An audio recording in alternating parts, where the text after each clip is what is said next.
Dans la sourate 68, Allah nous raconte l'histoire d'un groupe de personnes qui a détruit les champs que ces personnes devaient récolter le lendemain. Et pourquoi Allah a détruit les champs? Tout simplement à cause de trois choses. Et moi, je vais te résumer ces trois choses. Mais d'abord, c'était des personnes qui avaient travaillé et qui devaient récolter les fruits de leurs efforts le lendemain. Ainsi, ces personnes, ils ont eu des mauvaises intentions. Ils ont décidé de ne pas partager cela aux pauvres, aux nécessiteux et à certaines personnes. Et en plus de cela, ils ont été ingrats envers Allah, comme si ce qu'ils ont obtenu venait de leur propre effort et non pas la volonté d'Allah. Ainsi, à cause de cela, Allah a détruit les champs.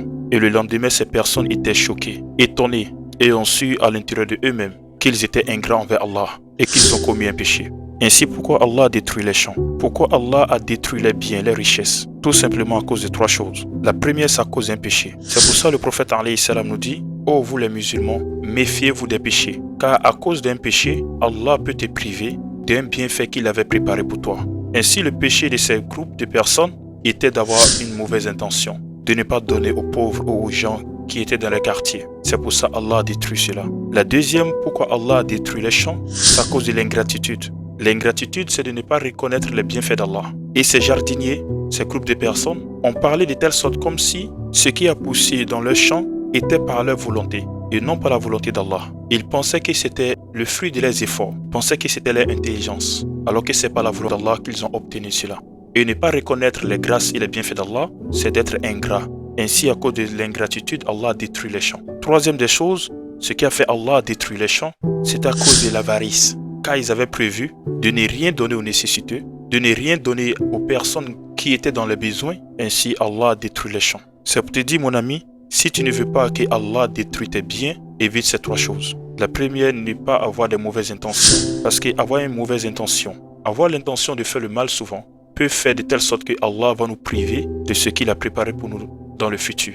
Allah peut dire, dans 2 ans, tu dois travailler dans une entreprise. Et grâce à ça, tu serais riche. Mais à cause de tes mauvaises intentions, de tes mauvaises pensées, automatiquement ce que Allah a préparé pour toi dans le futur, Allah va détruire cela comme de la manière il a détruit le champ de ces personnes qui devaient bénéficier.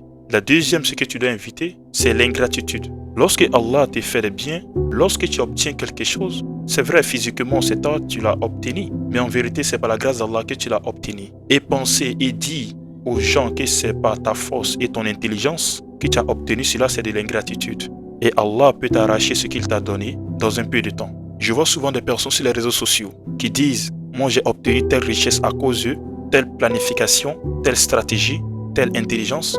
C'est faux. C'est ni ton intelligence ni tes planifications qui t'a donné cela. C'est parce que Allah t'a facilité cette route que tu as obtenue. Sinon, il y a des personnes qui sont plus intelligentes que toi, plus stratagèmes que toi, mais n'ont pas obtenu ce que toi tu as.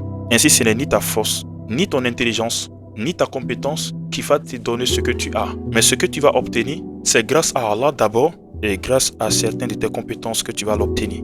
Ainsi, ne pas reconnaître que c'est Allah qui t'a donné ce que tu as, c'est de l'ingratitude envers Allah.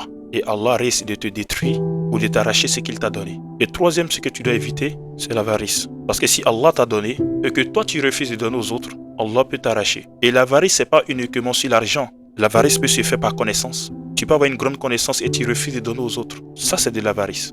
Alors que les gens ont besoin de cela. Et c'est très nécessaire pour eux. Mais tu refuses de donner aux gens.